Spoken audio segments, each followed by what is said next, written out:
Minomonitor ng defense team ni Vice President Sara Duterte ang mga susunod na hakbang ng Senado at Kamara kaugnay sa impeachment.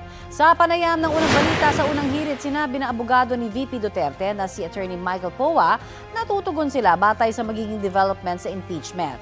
Handa rin daw sila sakaling matuloy ang paglilitis.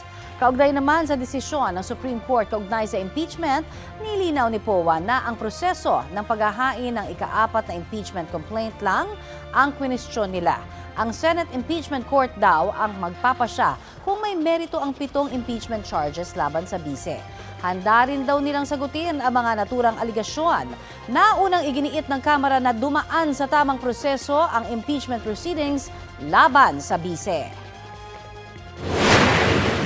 Kahit po sa petisyon namin, we never brought any issue up in terms of merits, no, yung mga aligasyon. Okay. It's really more of the Process. process na nangyari na nakita nating may paglabag sa saligang batas. Ngayon, pagdating naman sa pagsasagot sa mga aligasyon, nananatili naman kaming handa rin, no, na sumagot. At the proper time, at the proper forum, sumasagot din naman po kami.